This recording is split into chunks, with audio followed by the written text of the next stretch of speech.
बाणी श्री गुरु अर्जुन देव जी महाराज।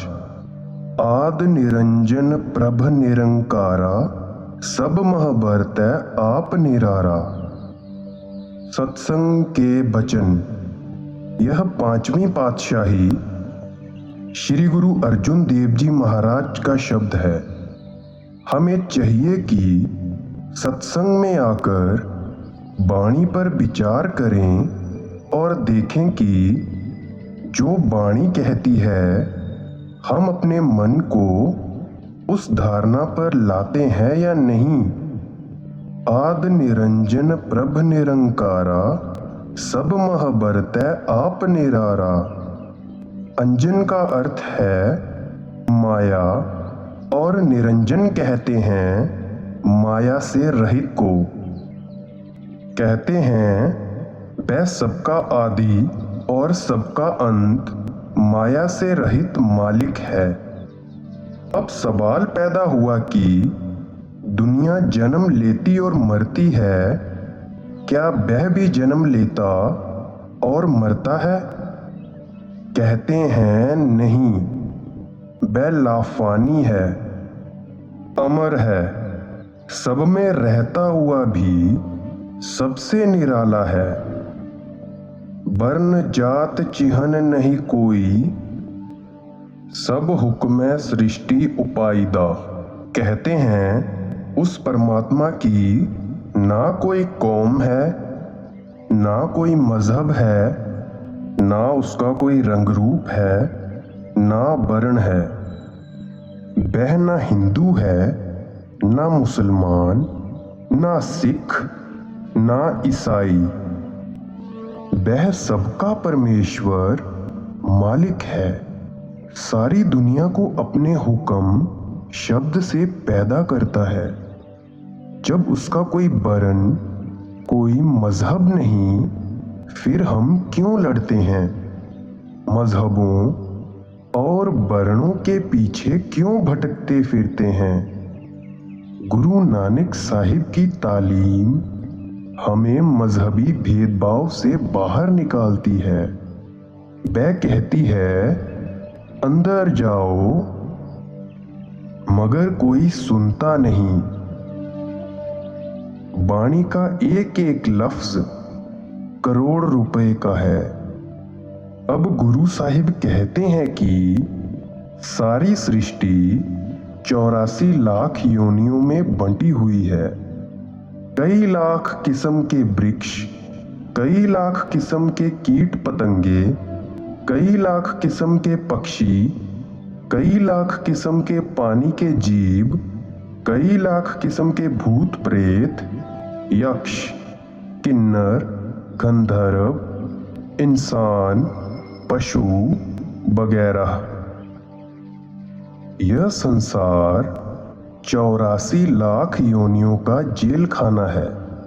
कहते हैं अगर कोई ऊंची से ऊंची पदवी सबसे उत्तम योनि है तो वह मनुष्य जन्म है।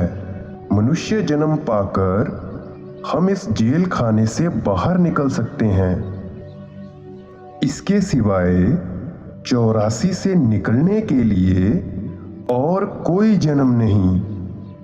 मनुष्य जन्म परमात्मा से मिलने का दरवाजा है। यह ऊंची से ऊंची चोटी और ऊंची से ऊंची सीढ़ी है।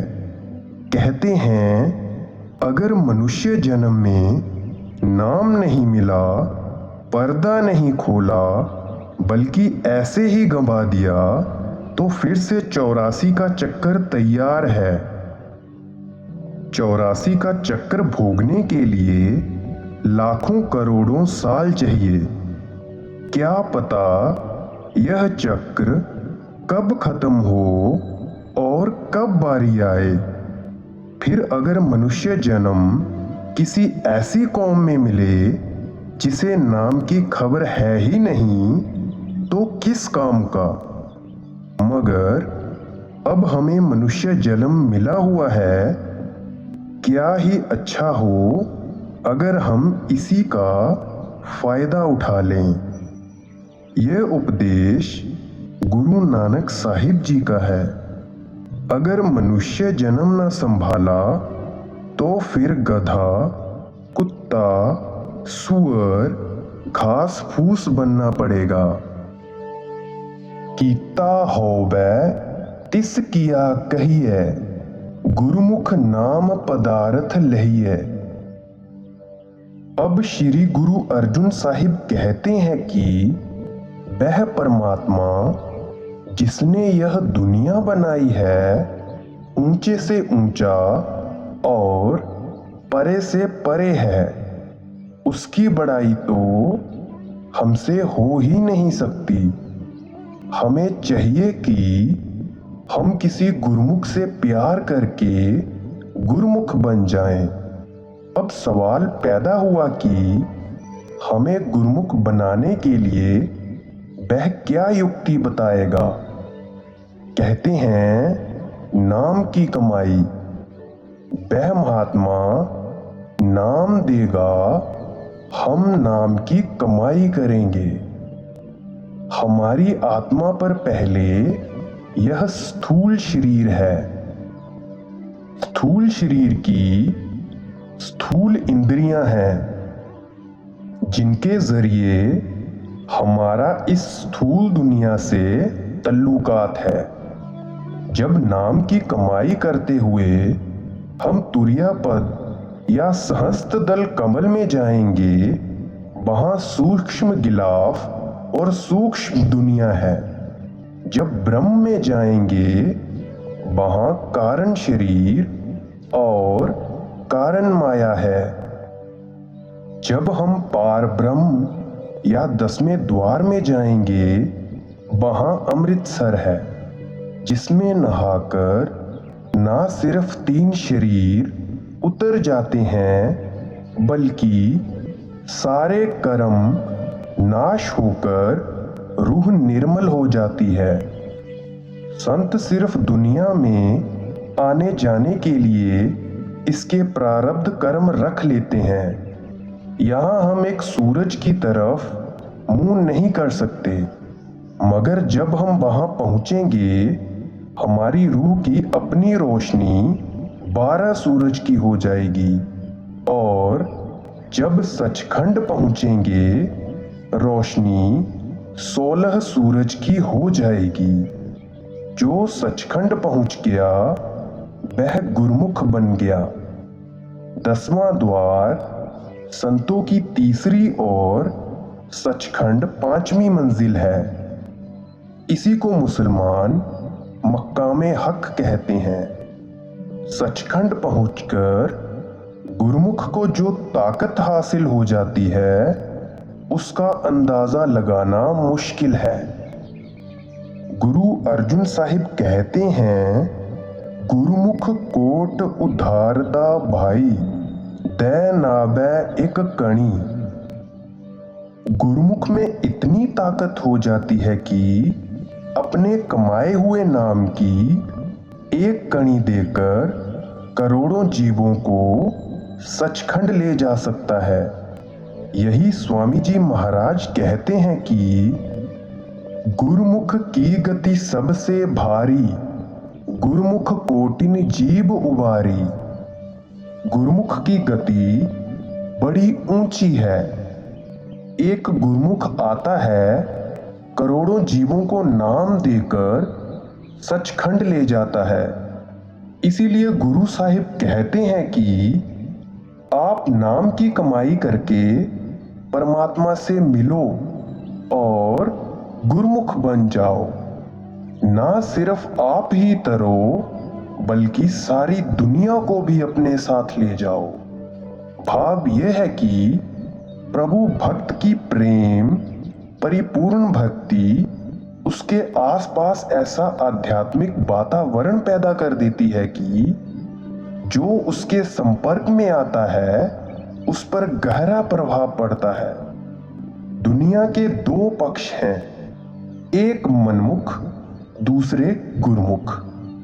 जो मनमुख हैं वे मालिक को भूले हुए हैं, जो गुरुमुख हैं वे सीधी राह पर हैं। कहते हैं आप गुरुमुख बनो, मनमुख बनकर क्या लेना है। कहते हैं ये जो दुनिया है पाप और पुण्य, दुख और सुख की एक नगरी है। कोई ऐसा आदमी नहीं जिसके सारे पुण्य हों, इसी तरह ऐसा मनुष्य भी कोई नहीं जिसके सारे पाप हों।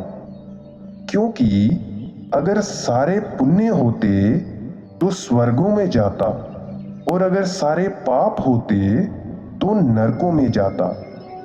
यह रंज और खुशी का शहर है, इसमें से छुटकारा कौन हासिल करते हैं।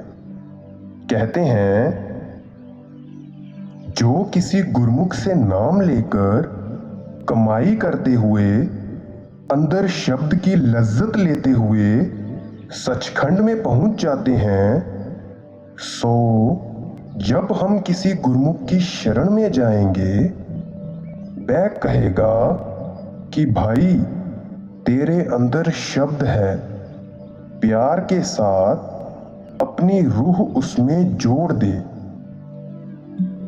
गुरुमुख कहो या सतगुर, वह ना मजहब बनाता है ना ढहाता है, बल्कि हमें मजहबों की कैद में से निकालने और परमेश्वर से मिलाने के लिए आता है।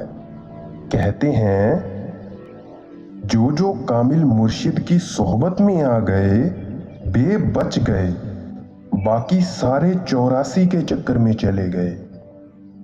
अगर किसी ने मुक्ति हासिल की है या मैदान जीता है तो गुरुमुख बनकर जीता है, क्योंकि ब्रह्म की चोटी तक तीनों गुण हैं। तीनों गुणों में मुक्ति नहीं। जो ब्रह्म की मुक्ति है कल्प पर्यंत है। अगर यह मुक्ति मिल भी गई तो मियाद खत्म हो जाने पर फिर दुनिया में आना पड़ेगा, खोटी खोटी योनियों में जाना पड़ेगा। अगर हमेशा के लिए सच्ची मुक्ति लेनी है तो तीनों गुणों से पार चौथे लोक में आओ, जो त्रिलोकी या ब्रह्म को तय करके पार ब्रह्म में पहुंच गया, सचखंड जाने का हकदार हो गया। कहते हैं जिस तरह अगर हमें किसी साहूकार से कुछ रुपया लेना है तो भी उसकी बही में हिसाब है, अगर देना है तो भी उसकी बही में हिसाब है। इसी तरह अगर हमारे पुण्य हैं तो भी धर्मराज से वास्ता है, अगर पाप हैं तो भी धर्मराज के दरबार में जाना है। अगर पाप किए तो भी भोगने पड़े, अगर पुण्य किए तो भी भोगने पड़े। इसीलिए संत कहते हैं कि कोई धर्म कर्म जप तप ना करे, सिवाय नाम के कोई कर्म नहीं जो बंधनों से आजाद करे। यही मुसलमान फकीर और दूसरे मजहब वाले कहते हैं कि अगर मुक्ति है तो नाम में। कोई यह ख्याल ना करे कि कर्म करने का फल नहीं मिलता, फल जरूर मिलता है। पुण्य का पुण्य और पाप यानी अच्छे कर्म का फल अच्छा और बुरे कर्म का फल बुरा। मगर हम जेल खाने के जेल खाने में ही रहे, आजाद ना हुए। सोचो कितना ऊंचा उपदेश है। बाणी तो बाणी है, मगर हम विचार ही नहीं करते। कहते हैं यह कलयुग है, इसमें ना जप की जरूरत है ना तप की, ना तीर्थ, ना मूर्ति, ना मंदिर, ना किसी और कर्म की। ये पिछले युगों में ठीक और कलयुग में ठीक नहीं। कलयुग में जीवों की उम्र थोड़ी और शरीर कमजोर है, इसलिए ये कर्म विधि पूर्वक बन नहीं सकते। जिस तरह किसी जमींदार के पास महीना 1.5 महीना वक्त है, अगर वह गेहूं बोएगा तो वह नहीं उगेगा, अगर चने बोएगा तो नहीं उगेंगे। फसल तो क्या होगी, बीज भी नाश हो जाएगा। सो कहते हैं, कलयुग में सिवाय नाम के किसी कर्म का मौसम नहीं। जितने कर्म धर्म हैं सब करुता यानी बेमौसम के बीज हैं। तो इनके करने से नफा तो क्या होगा, मनुष्य जन्म की पूंजी भी हाथों से चली गई। कहते हैं, कलयुग में ऊंचे से ऊंचा सिमरन, ऊंचे से ऊंचा भजन कीर्तन है। यह जितनी दुनिया बैठी है सबके अंदर दिन रात कीर्तन हो रहा है, कभी बंद ही नहीं होता, बराबर जारी है। वह तब बंद होगा जब मौत आएगी। वह कीर्तन प्यारे से प्यारा राग और प्यारी से प्यारी आरती है। जिस वक्त रूह उसके साथ जुड़ेगी उसकी आशिक हो जाएगी, दुनिया के सारे स्वाद भूल जाएंगे। यहीं शेख फरीद कहते हैं, फरीदा सकर खंड निवात गुड़ माइयो माझा दुध, सबे वस्तु मिठियां रब ना पूजन तुद। गुरु अर्जुन देव जी कहते हैं, हर कीरत साध संगत है, सिर कर्मन कै कर्मा। अगर कोई ऊंचे से ऊंचा कर्म है तो कीर्तन है, जो आप सबके अंदर हो रहा है। आगे कहते हैं, जिसके बड़े ऊंचे भाग्य हों वह सुनता है, बाकी सारे खाली आए और खाली चले गए।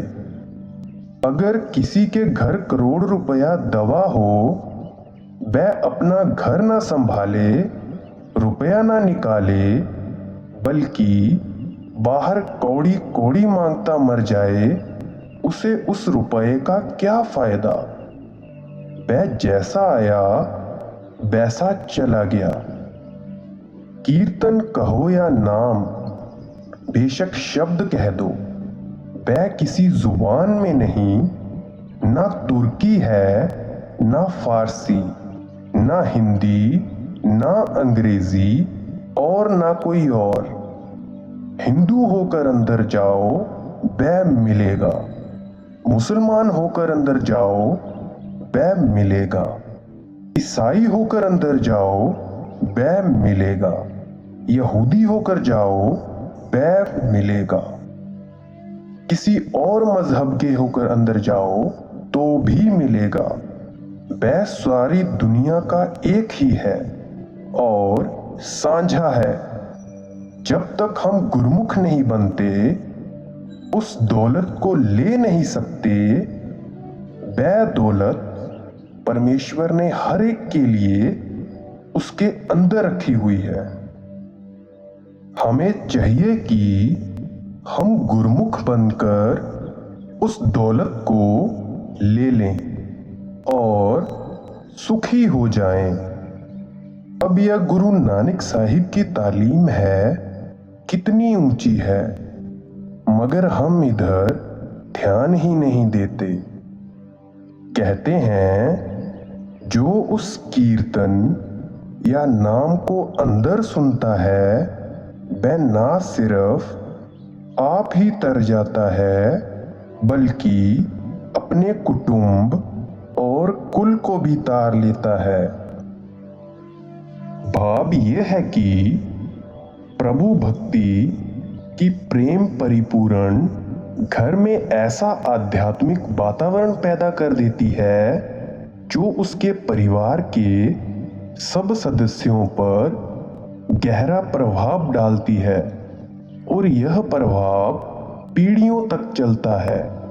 नाम इतना ऊंचा है, फिर आसान से आसान है, पैसा खर्च नहीं होता, बाहर से कुछ लाना नहीं।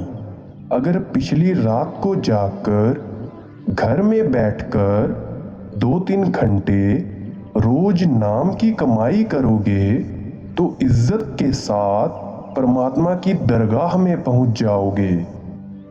यह बात भी समझने वाली है। कहते हैं परमात्मा ने सारी दुनिया खंड पाताल मतलब कि त्रिलोकी काल भगवान के अधीन की हुई है।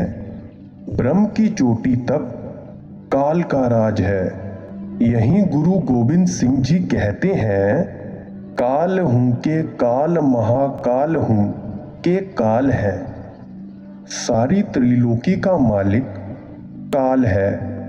कृष्ण भगवान ने अर्जुन को मुंह खोलकर अमली तौर पर दिखा दिया कि मैं काल हूं और सारे कौरवों की सेना के योद्धा मेरे खाए हुए हैं। असली खुदा का तो किसी किसी को ही पता होगा। सारी दुनिया जो त्रिलोकी का मालिक है उसी को परमात्मा मान बैठी है।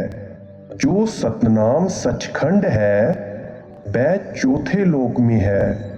वह लाफानी है, काल की हुकूमत में नहीं।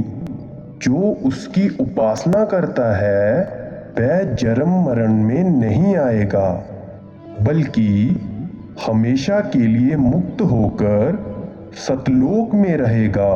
ओम तक की सृष्टि प्रलय में ढह जाती है और सोहंग तक की महाप्रलय में।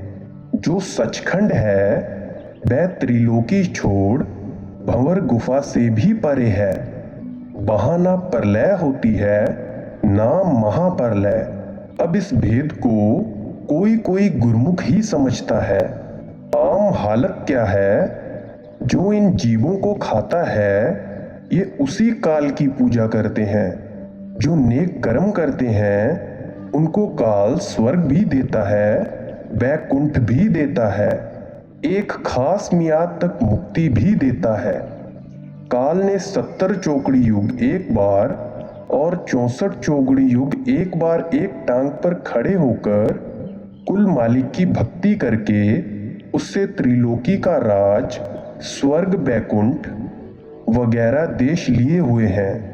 वह ना रूह को बना सकता है और ना ही मार सकता है। रूह अविनाशी है, सतनाम का अंश है।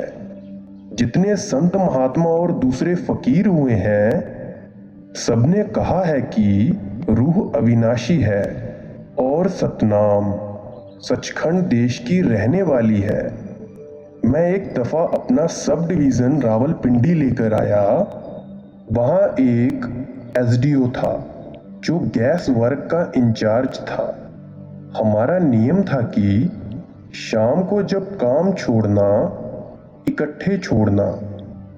एक दिन की बात है, छुट्टी का वक्त हो चुका था कि मेरा क्लर्क कागज पर साइन करवाने के लिए आ गया। उधर वह कहने लगा, चलो भाई कल कर लेंगे। मैंने कहा कि दस्तखत कर लेने दो। कहता है, छोड़ो यार, अपने आप खुदा कर लेगा। मैंने कहा कि कौन सा खुदा? कहता है, क्या खुदा दो है? मैंने कहा हाँ। उसकी समझ में तो ना आया मगर चुप हो गया। जब घर को आया तो सारे रास्ते सोचता आया।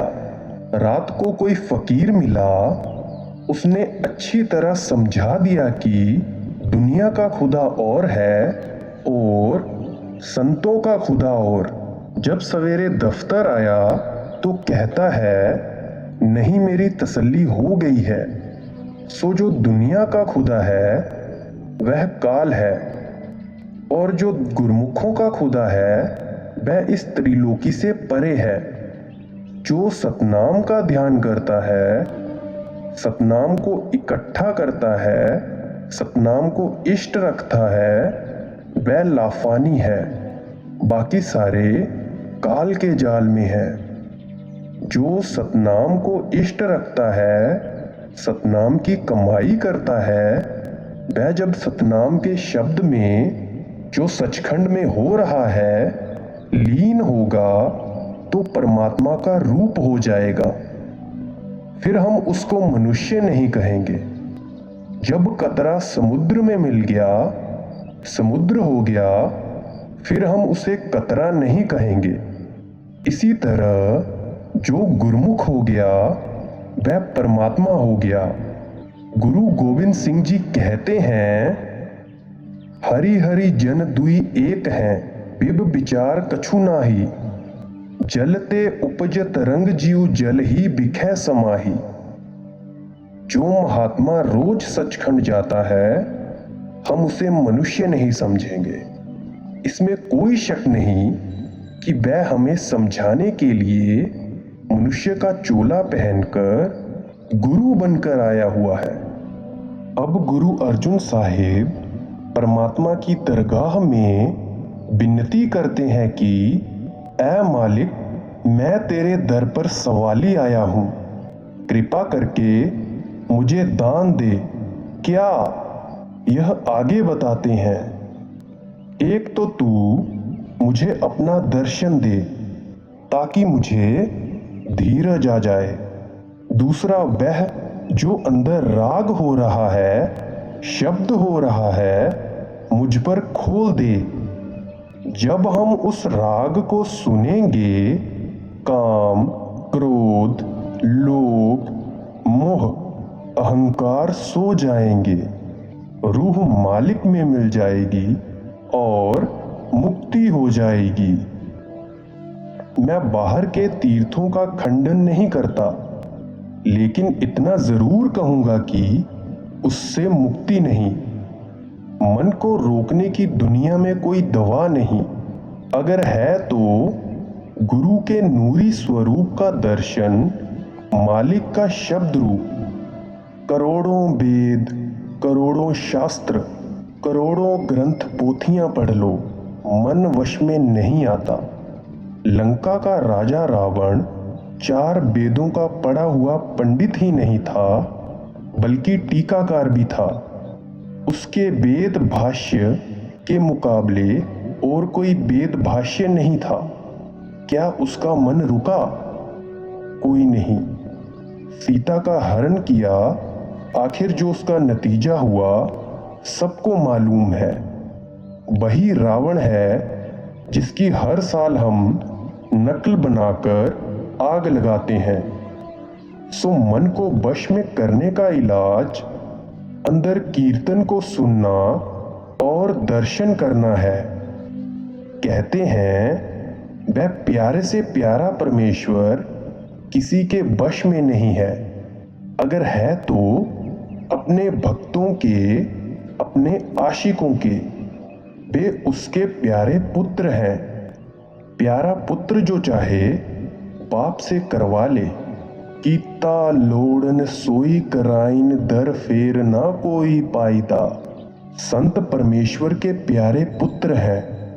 वह परमेश्वर उन्हें अपनी दरगाह से खाली नहीं लौटाता।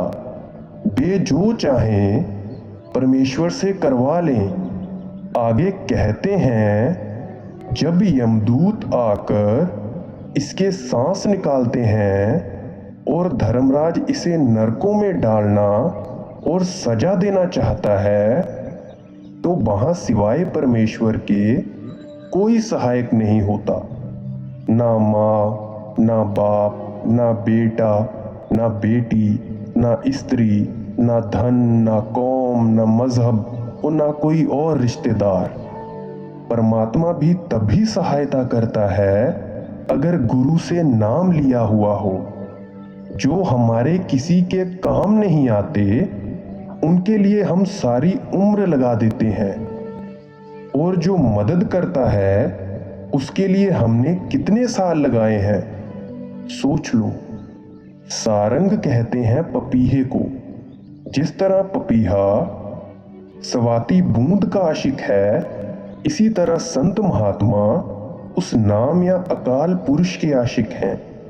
सो कहते हैं कि जहां उसका कोई बेली मित्र नहीं, वहां छुड़ाने वाला वह नाम है या अकाल पुरुष। इसलिए चाहिए कि हम उसके साथ सच्चा इश्क और प्यार करें। अब गुरु साहिब आप ही सवाल करते हैं कि बड़ा साहिब अगम अथाहा, क्यों मलिए प्रभ बेपरवाहा। अब गुरु साहिब आप ही सवाल करते हैं कि वह अकाल पुरुष तो बड़े से बड़ा करोड़ों खंडों ब्रह्मांडों का मालिक है, और हम यहाँ दुनिया में बैठे हुए हैं। उससे मिले तो कैसे? फिर आप ही जवाब देते हैं कि वह परमात्मा जिसका जन्म मरण खत्म करना चाहता है, उसे संतों की संगति में लाता है। साध संगत के मुकाबले में दुनिया में कोई संगत नहीं है। इसमें आकर शराबी शराब छोड़ देते हैं, कबाबी कबाब छोड़ देते हैं, चोर चोरी छोड़ देते हैं, दुराचारी दुराचार छोड़ देते हैं। सो परमेश्वर के पास आकर अगर कोई बख्शने का या उसके साथ मिलने का जरिया है तो साध संगत। कहते हैं ये परमात्मा का सेवक कब बनता है? फिर आप ही जवाब देते हैं कि जब उसके हुक्म को समझे। जिस ताकत ने दुनिया बनाई है और बेशुमार खंड ब्रह्मांड बनाए हैं, उसका नाम है हुक्म।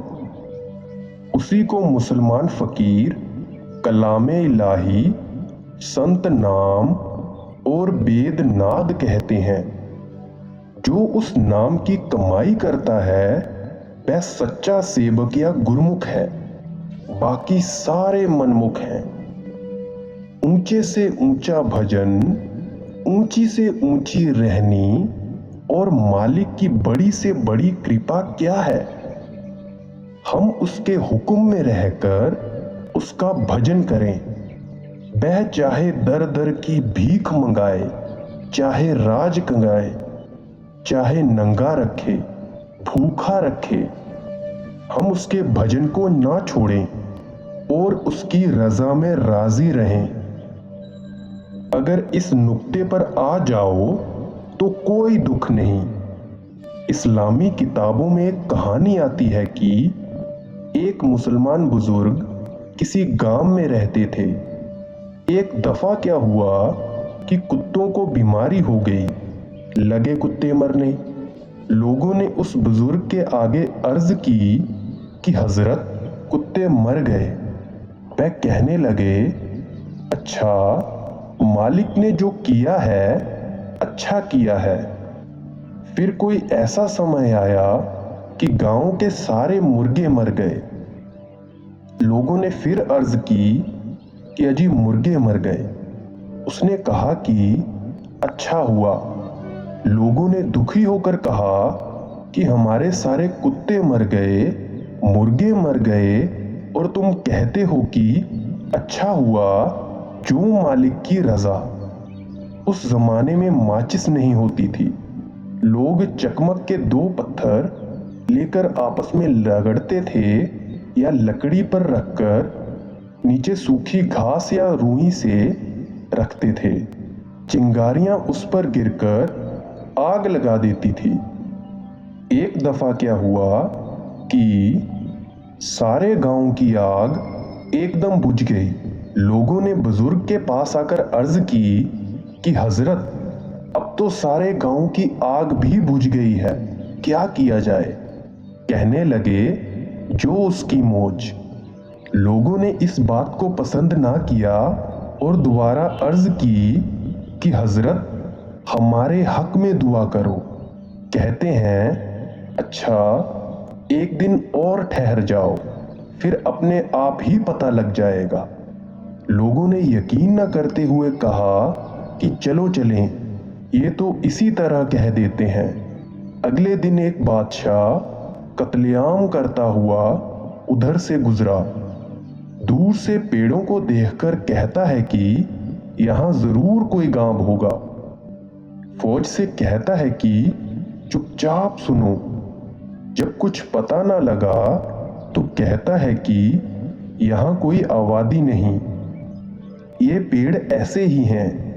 यहां ना कुत्ते भौंकते हैं, ना मुर्गे बोलते हैं, ना धुआं निकलता है, छोड़ो इसे।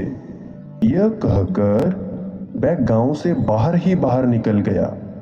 जब गांव के लोगों को पता लगा कि उन्होंने ना सिर्फ परमात्मा का हजार हजार शुक्र किया, बल्कि उस बुजुर्ग पर भी सच्चे दिल से ईमान ले आए। सो गुरु अर्जुन देव जी कहते हैं कि जो परमात्मा का हुक्म माने वह उसका सेवक है, वह गुरुमुख है। बाकी सारे मनमुख हैं। अगर गुरुमुख बनना है तो चाहे हमारा नफा हो, नुकसान हो, हमें चाहिए उसे प्यार के साथ भुगत लें। कहते हैं जो शब्द की कमाई करता है उसकी होमें और ममता नाश हो जाती है और वह गुरुमुख बन जाता है। जहां योगियों ने गुरु नानक साहिब के साथ गोष्ठी की है, वहां उनके सवालों के जवाब में गुरु साहिब कहते हैं, हम हुक्म को समझते नहीं यानी मानते नहीं। अगर कारोबार में फायदा हुआ तो हंसने लग पड़े, नुकसान हुआ तो रोने लग पड़े। कहते हैं जो गुरुमुख बनकर शब्द की कमाई करेगा। अब कहते हैं कि अकाल पुरुष तू सब कुछ आप ही कराने वाला है। अगर जमीन बनाई है तो तूने आसमान भी बनाया है। अगर दुनिया बनाई है मतलब कि जो कुछ बनाया है तूने आप ही बनाया है। इसलिए जो कुछ है तू ही तू है। जन नानक शरण पाइया, हर दुआरे हर पावै लाज रखाईदा। गुरु अर्जुन साहिब प्रार्थना करते हैं कि हे परमात्मा, मैं तेरे द्वार पर तेरी शरण में आ गया हूं।